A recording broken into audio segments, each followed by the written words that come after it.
Hello and welcome, everybody. This is KG from Draw 7. Welcome to a brand new episode of the Draw 7 podcast. We are finally expanding, and I am happy to announce that we're finally going on YouTube and social media or Twitter, and we are expanding our podcast here at Draw 7. So I am finally excited to tell you all that it's been a long time coming, and I decided to expand into YouTube and Twitter. So here we are. And I'm excited because I think it was a long time coming. And of course, you can see some of my new equipment that I have for the podcast. And I'm excited to bring you a brand new episode finally on YouTube. So I'm still going to be doing the podcast on Spreaker and on Spotify. So you can still listen to my podcast on the road. So everything is going to be connected and nothing's going to change if you listen to the podcast on the road. Now my podcast will be accessible and will be on YouTube. So very excited to be here today and happy to finally you get to see who you been doing the podcast. So I thank everyone that's been supporting me locally in South Texas and all the local shops and my fellow Pokemon TCG players. So on today's new episode, we're going to talk about my trip to Knoxville and my recap of how the tournament went. I'm also going to talk about upcoming tournaments to pay attention for. As you know, rotation and a new set's coming out in March and in February. So I want to kind of give you some news about what to expect and what to plan and what to watch for in the upcoming months, especially that we have rotation coming up and then we have a new set coming on March 22nd, which is Temper Forces. And then, of course, to kind of close out the podcast, I'm just going to kind of give out some ideas that I think to my fellow card shop owners and friends, because I kind of feel right now that, especially that Knoxville regional is over, we're not going to have like a big major regional until maybe Orlando. And of course, there's Vancouver and there's other regionals, right? But I'm talking about people that maybe will go to it, and again, maybe some will go to UIC in Europe. But the point I'm trying to make is that I'm going to offer some ideas that I feel that card shops or anyone can use to kind of just hype the card game, especially that rotation's coming out and a new set's coming out. I think this is a good opportunity to promote and advocate to get new card players or get other card players from other games to kind of try out the Pokemon. And what a way to do it when cards are rotating and there's going to be a brand new format. So I really feel that this is the time to get your friends in and not feel overwhelmed with all these cards from Sword and Shield and Scarlet and Violet especially. So I think that it's a great time to pick up the card game, especially if you're coming from another card game or you just want to pick it up and learn how to play some cards. So let's kind of dive into our episode. So as you may know, this past weekend, I went with a couple of friends of mine and Billy from San Antonio and Billy to Knoxville, Tennessee to play in the Pokemon Regional Tournament there.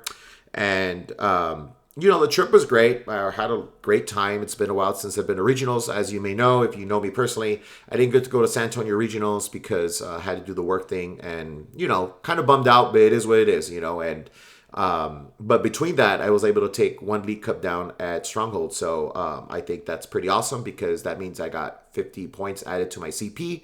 And I did it with a different deck that I normally play. The beginning of the season, I played Palkia, a very mid-range deck, and then kind of transitioned to Miraidon.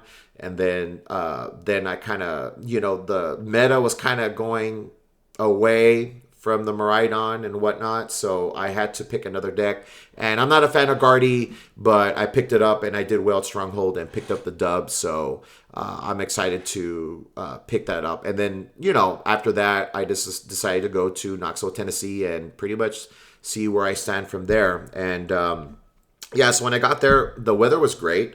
Wasn't too hot, wasn't too cold. It was around the 50s, low 40s, and then 60s during the day. So it was pretty cool, Pokemon Day 2 events did a great job running the event. The only thing that was kind of just a whiff was probably the Wi-Fi. The event center, it was at the Knoxville Convention Center. And one thing, if you've never been there before, the convention center or the tournament was kind of below ground. So you take an escalator and you go down there. And the only thing, the only whiff about it was just the internet was not so good, even the Wi-Fi. Of course, day two events was prepared, and they print out the the bracket and whatnot, the matches, so it wasn't that bad. But they were smart to cap it when they needed to, and it was one of the smaller tournaments. I mean, don't get me wrong, small. What I mean by small, I think it was. I think that's a bad choice, poor choice of words. What I said. I think what I meant to say was it's a little less below the average, or the number of players compared to other tournaments. Sorry if I worded that wrong, but you get the idea. So the point I'm trying to make is that there wasn't as many people, but there were still a lot of people, especially at that convention center. And so the internet wasn't all that great. The food was all right. They had a lot of vendors. They had outside the convention center, they had a lot of food trucks. So there was a lot of availability. And so I think the food was great there. And eating around Tennessee was great with the San Antonio guys and Billy. So that's always a plus. And after the tournament, I was able to unload a lot of my bulk and V's and V Maxes, and especially cards. They're just not going to be in rotation. I still have my personal collection, but I have to shout out to Top Cut Central for picking up most of my cards for cash, and I kind of like the rates they were giving for the unpopular V's and V Maxes. Pretty much they were buying bulk V's for 50 cents.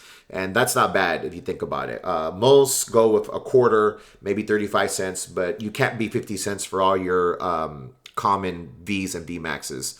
Of course, I traded some nicer stuff from Fates and whatnot, and some alternate arts. So I was able to get a good chunk of cash. So shout out to Top Cut Central there, and all the other vendors that were at Knoxville, Tennessee. Okay. A cool thing was they had the ring toss. I don't know if those of you that saw the stream, they had the ring toss. And so they had the ring toss that was available for you to get the Whale Lord. So I think that's pretty cool. I think if any vendors out there for PokeFest want to invest in the Whale Lord and maybe make a cool game out of it, I think that's going to bring hype to the people and the crowd. People always go crazy for the plushies, and I have to give it to Pokemon. Everyone loves their plushies. So, and of course, shout out to Shannon for getting her plushie from my group San Antonio. And it was good overall, it's just a good trip, and good vibes all around just playing the card game.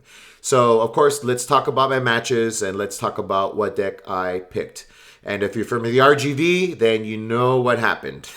Okay. So the deck choice I made was Miraidon.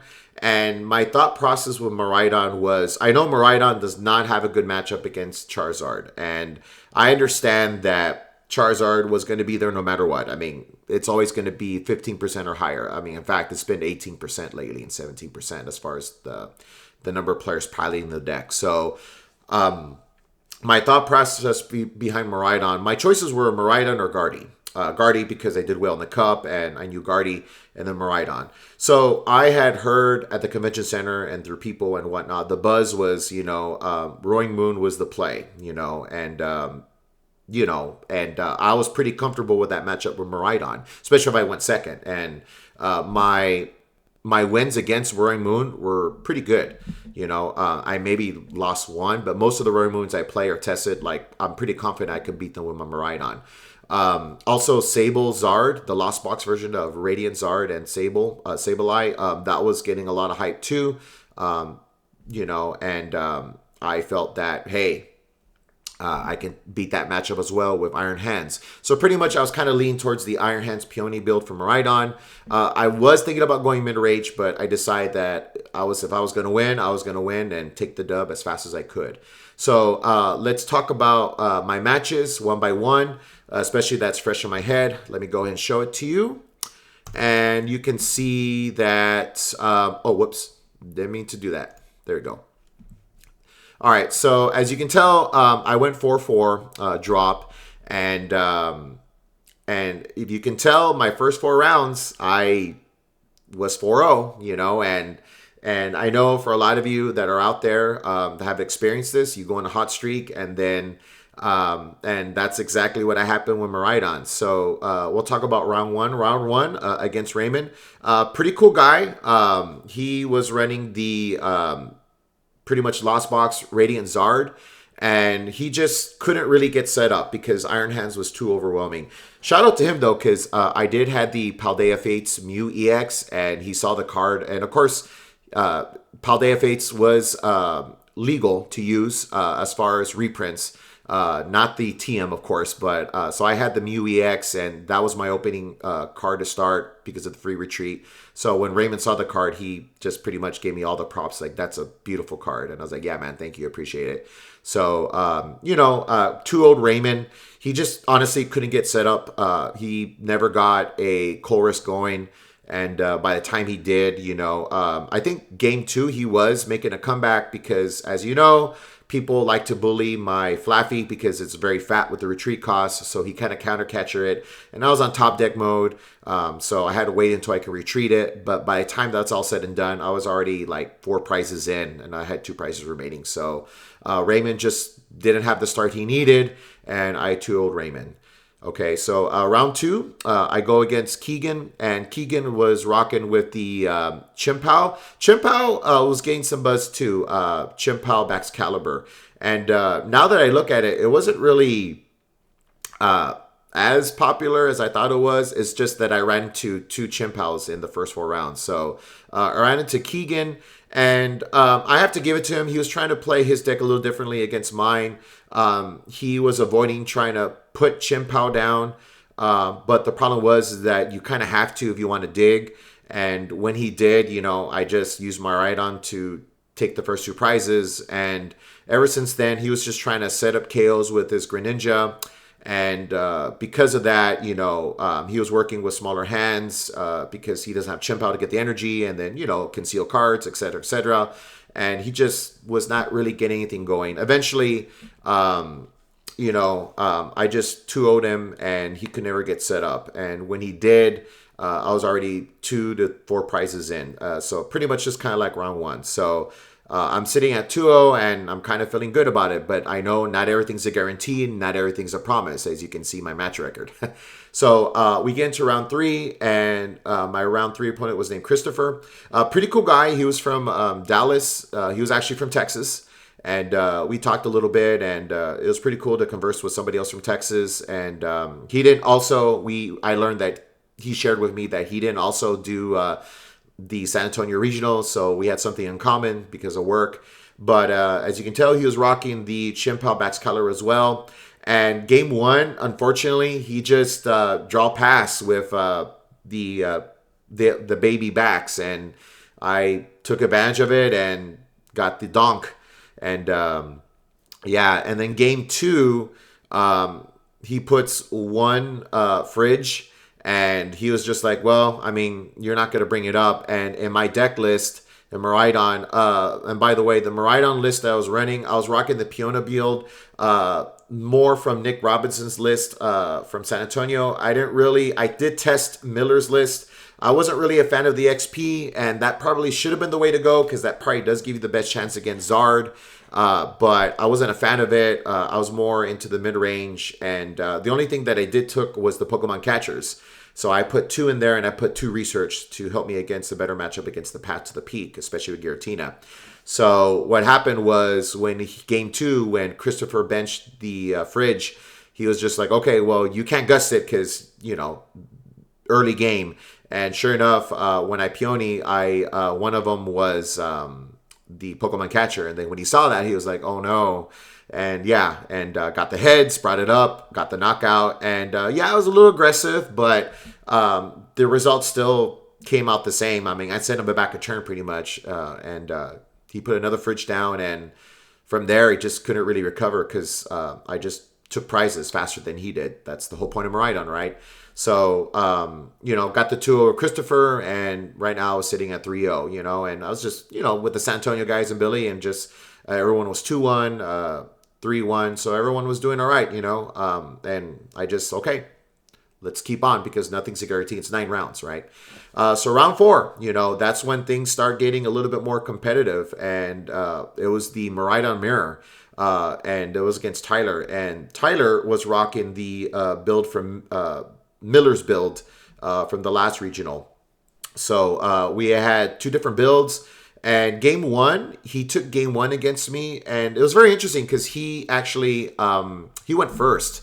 I don't know if I don't know why he went first. Maybe he thought I was a. I really don't know.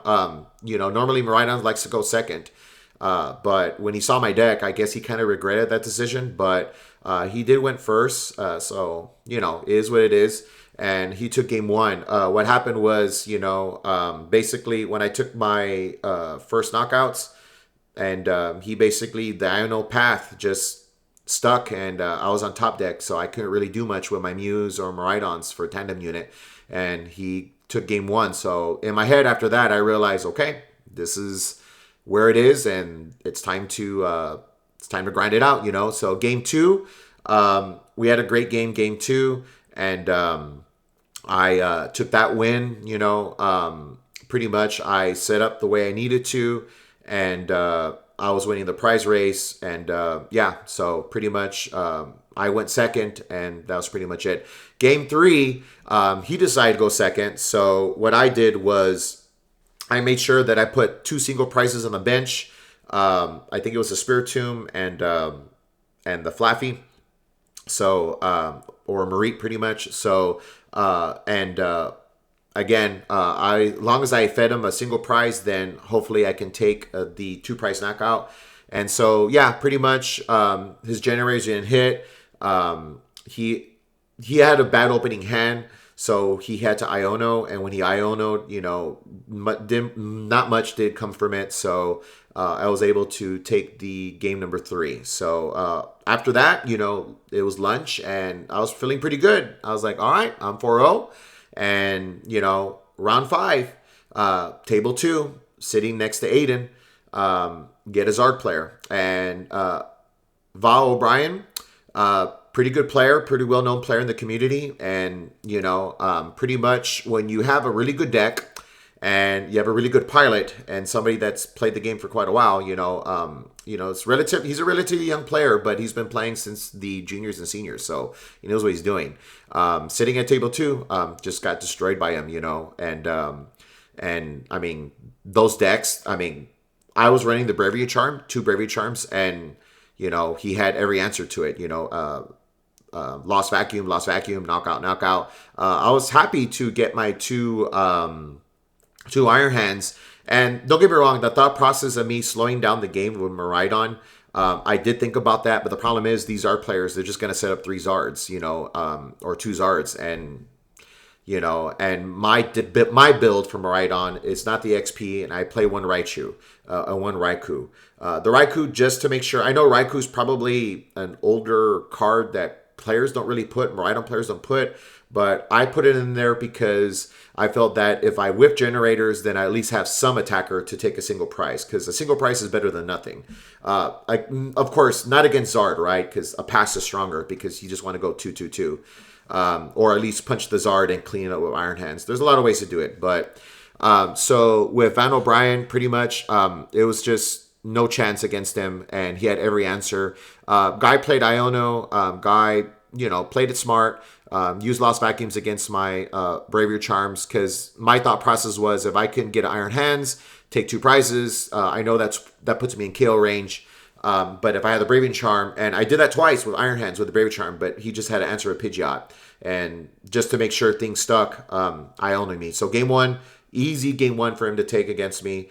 Game 2, I played a little bit more conservative, and I started punching Zards, so that way I can win the race. And pretty much I take the first... I take 2 prizes, take 2 prizes, he takes 2 prizes. Then on the second Zard, I use Raichu, but the problem is once you use Raichu and you use 6 energy, then it's really hard to recover unless you have a Raihan or, you have those generators for the late game and you conserve them.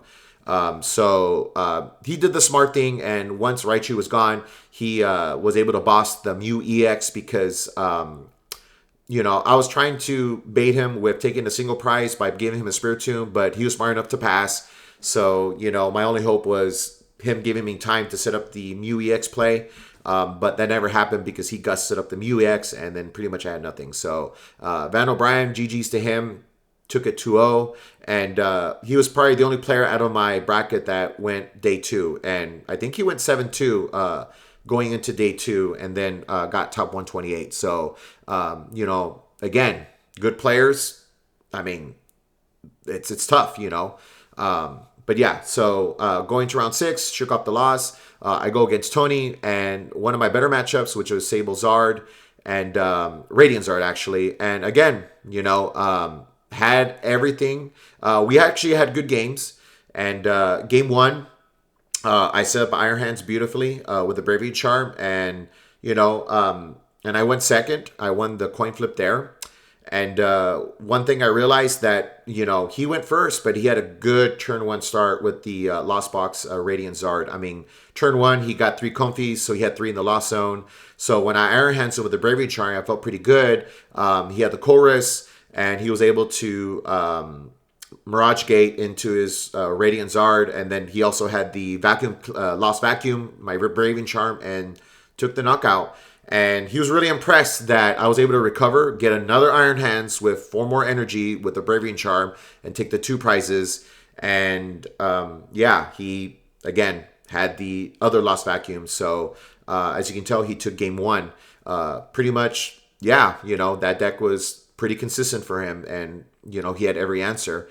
And, I was like, okay, that's fine, And clearly, this is round 6, and better player, so let's get it going. So game 2, I did the same thing, same sequence, got Iron Hands going, take the prizes, and he couldn't recover from it, so he conceded smartly to conserve time. We had about 30 minutes left, and then we go to game 3. Game 3, I probably had a very jank start, and so did he. So we were just draw passing for like 4 or 5 turns. We both had scuff starts. I had like maybe 3 energies, a Super Rod, and Iron Hands, and a Bravery Charm. So I was like, okay. So I think about 4 turns, I actually got a Amp You Very Much, because he also had a scuffed hand.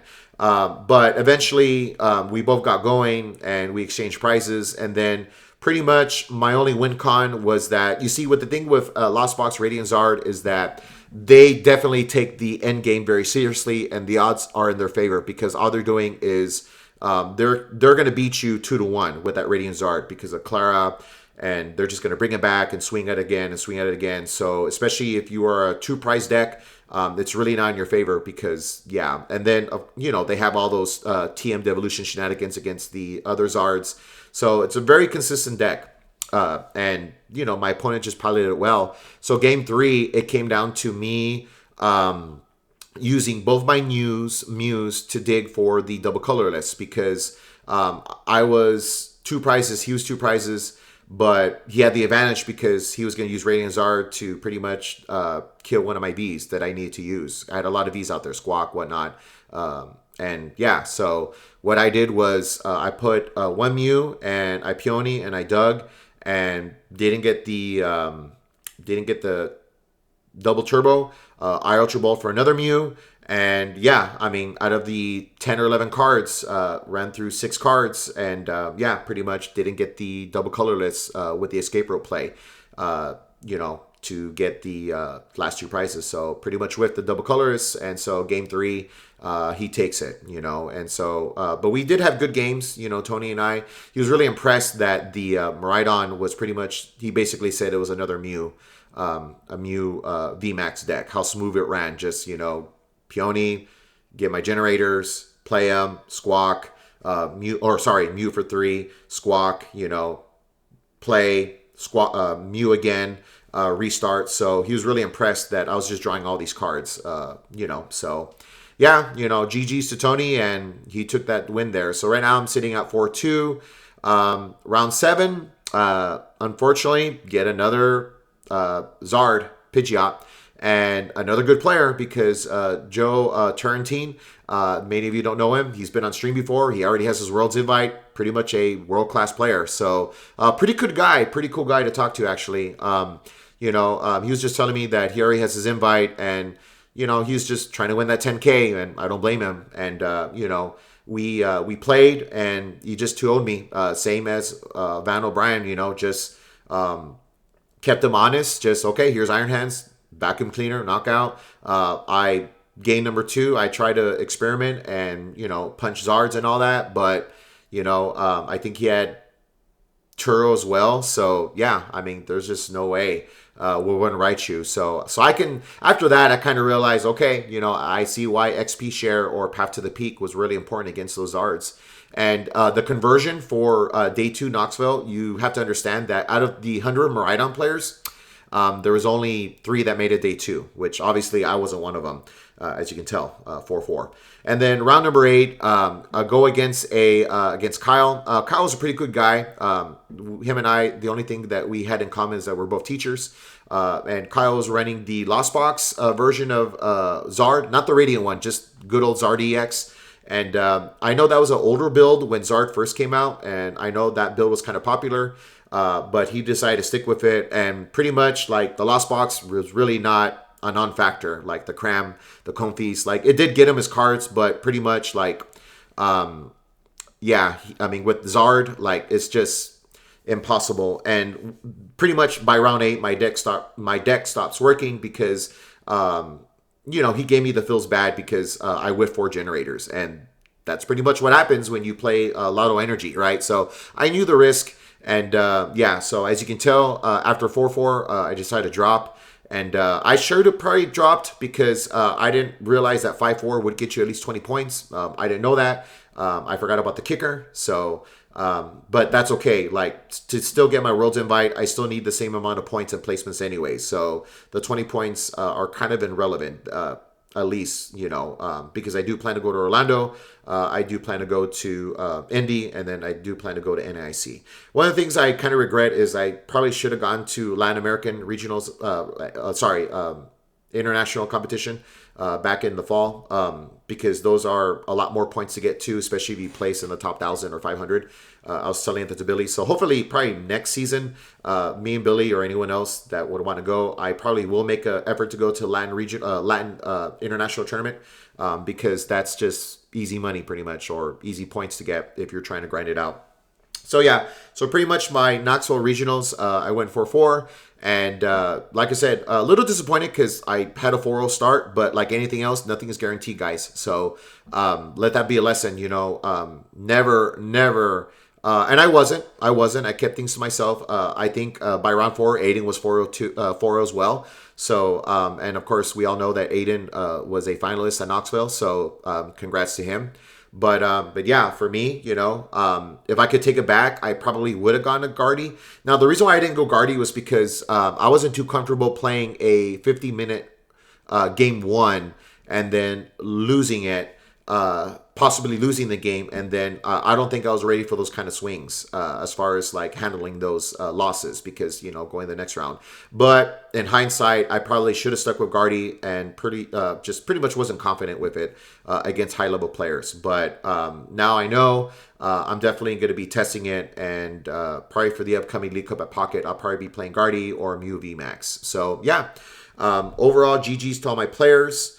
And hopefully I can do better at Orlando regionals. So, and hope to see any of you South Texas people make an effort to go to Orlando, especially for the Pocket guys. I know some of the Pocket guys want to go, so maybe Leo, maybe Puff. So, yeah, but overall, I had a very good tournament experience. I probably did 1 or 2 misplays, and I know Billy was watching one of my games, so there's always definitely room for improvement. So I do look forward to grinding out the rest of the season, especially with the new format.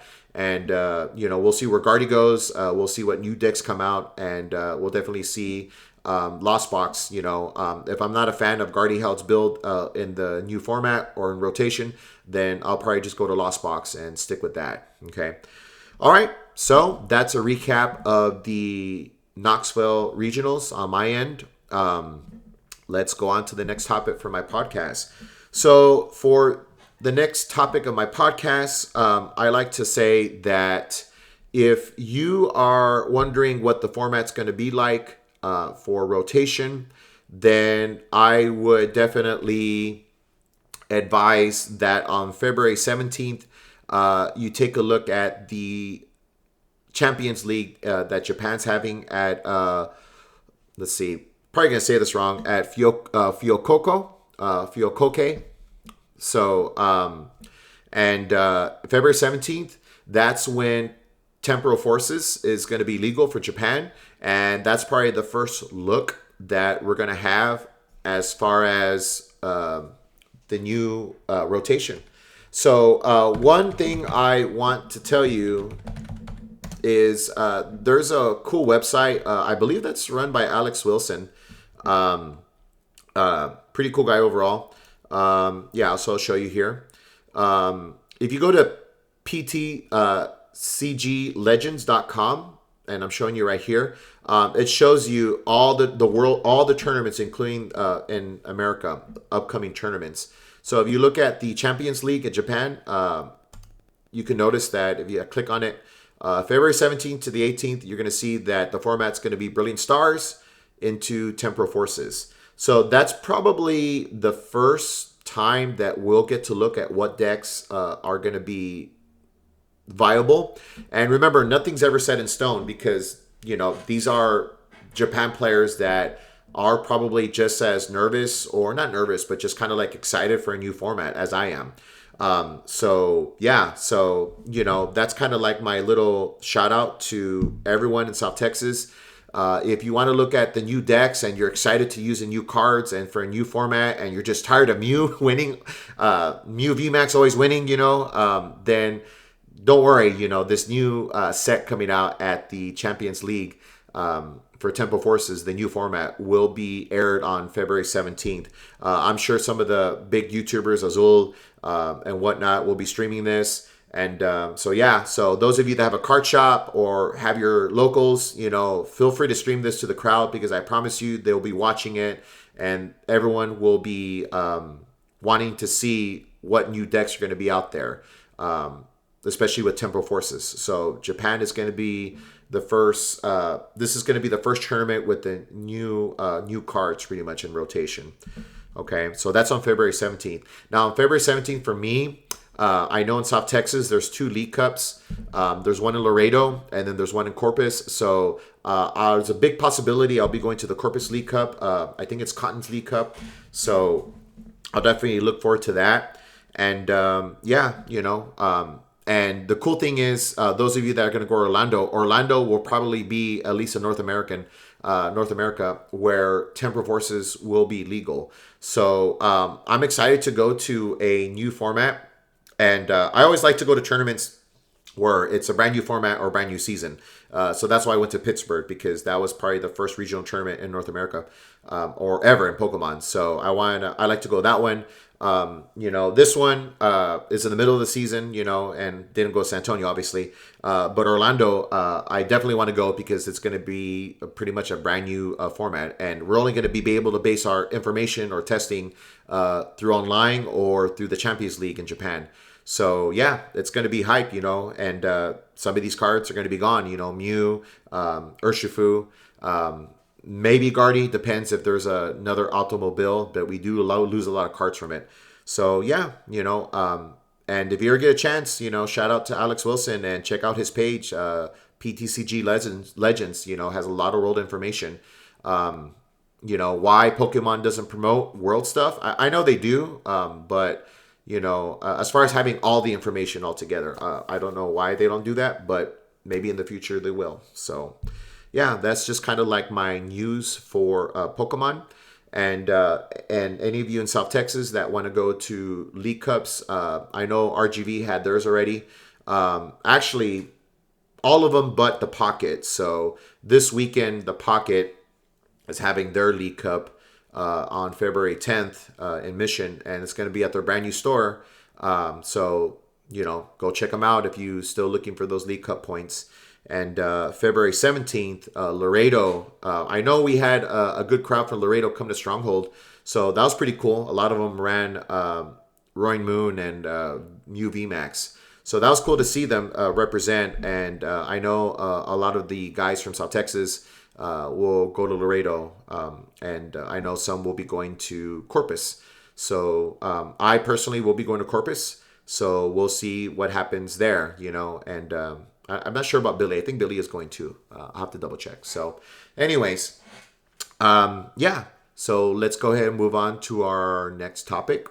So our next topic, we're gonna just talk about some ideas that I have for my local guys and card shops, and if anyone's listening. So the reason why I have these new ideas, I was talking to Billy earlier, and the thing is that we're kind of getting into purgatory because right now Knoxville regionals is over, so the next regionals won't be until Vancouver, and then after that Orlando, and between all that there's going to be some other regionals, but more like globally, like Germany, Thailand, the Netherlands, Brazil, and then Vancouver. So like the next the next regionals for North American, it's not going to be until April 12th, believe it or not. So yeah, so if you look at up here.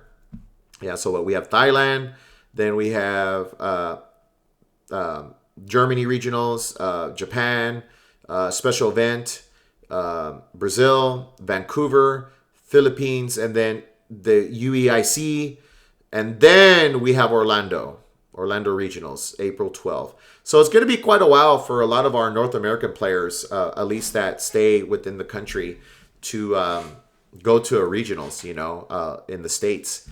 And that includes Texas players. So it's going to be a while. And by the time we get there, it's going to be a new format, new rotation. So between now and then, a lot of people are going to have Pokemon withdrawals. Maybe I will too, and some of us will join another card game or the Star Wars one. I know that's coming out eventually, right? So yeah. So for my local guys and card shops, I kind of have some ideas to kind of throw out there. So first of all, I know a lot of card shops may still have a lot of their older products for Pokemon, especially the Build-A-Battle sets, the VMAX, the tag team stuff and all that. And so one of the ideas that I know this came from Billy, and I'm just kind of share, I really think what a lot of y'all can do is maybe get a lot of those and make it into gift baskets or bundles, for the kiddos, because I will tell you this, people that need a last minute gift or, and again, I'm quoting Billy, so this is not my idea, but yeah, but Billy had said basically that, people that are trying to get gifts for their kids, do they really want to go to Walmart and really buy those cards and wrap them and all that? Honestly, that just takes a lot of time, right? So I know some of these Pokemon stuff are already in bundles and in packagings, but what I'm talking about is, take a Build-A-Battle box, take an ETB, take this, put it in just, into a gift bag pretty much. And then, hey, having a hard time finding a gift, want something quick, here you go, and, these kids nowadays, they'll eat it up, especially that they love cards. I know that the school I work, a lot of these kids have cards and they may not know how to play the game, but they definitely know how to trade and they know how to keep a collection. So all you card shops out there that have overwhelming product or just product that you're just trying to move, try that idea, see what you think, if it works or not. It may be a little bit extra work of just getting some wrapping stuff and put them in bags or, and I know you guys will do like a good job making it look pretty, put the ribbon and whatnot. But I think parents may appreciate that because, especially if they're looking for a quick fix, again, are they really going to go to Walmart and buy packs and then like, okay, well, happy birthday, and stuff like that. Like, no, I think they want something quick, fast, that looks, you get a lot of product, instead of just the box. So basically what I'm saying is Christmas in February and March for Pokemon, gift wrapping services. And I know some card shops have done it before, but just already made. And hey, for $50, $40, you can have this, and this. It's a great gift, and okay, great, So another idea, I know most card shops do trade nights. And that's pretty cool.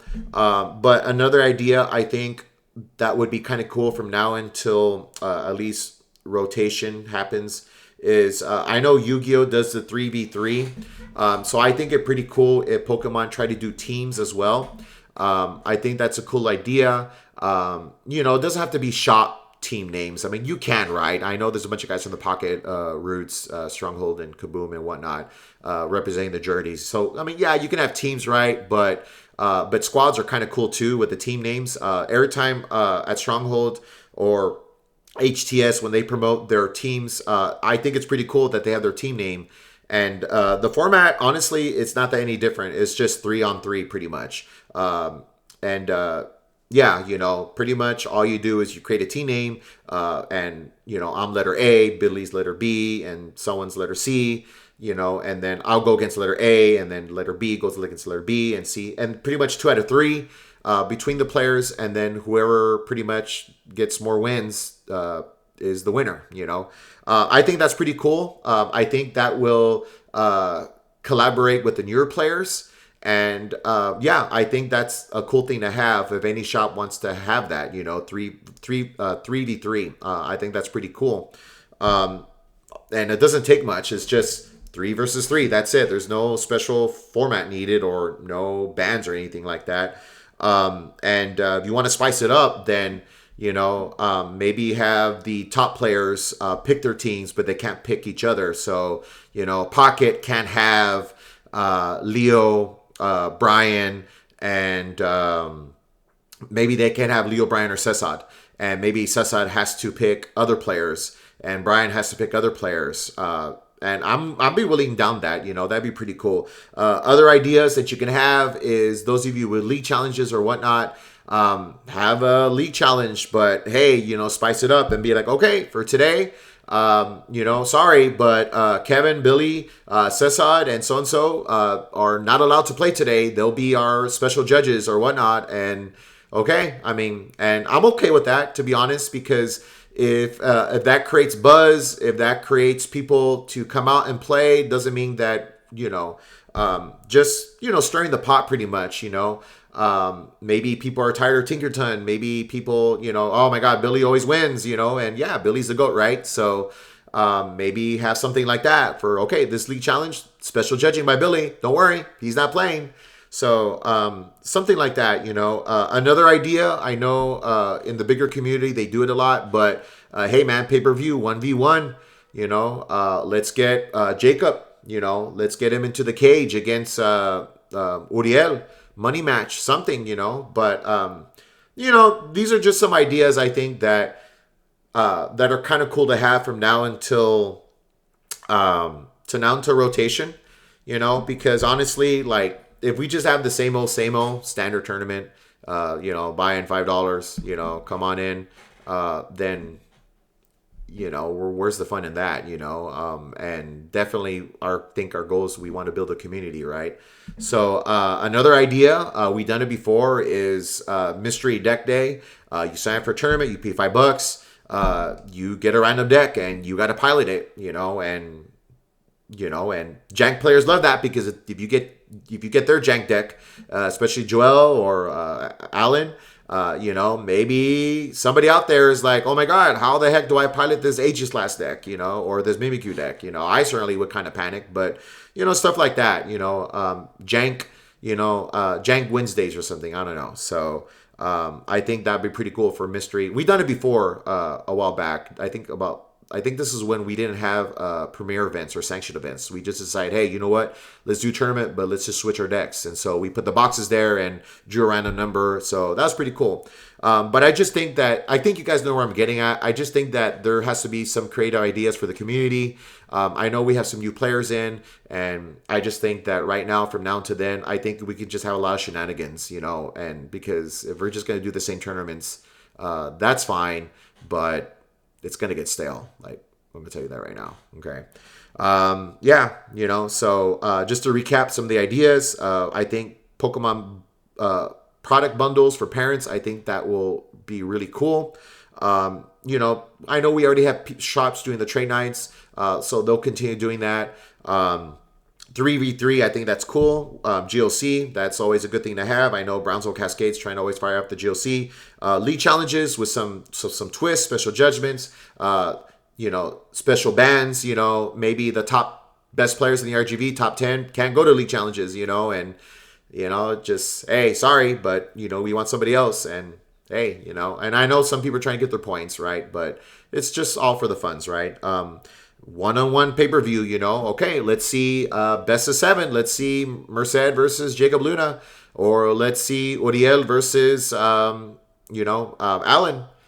best of 5, money match, stuff like that. So, anyways, these are just some of the ideas.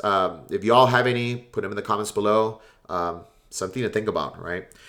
All right, and then, of course, the last thing I'm going to talk about is pretty much the League Cup that's happening at the Pocket in Mission on February 10th.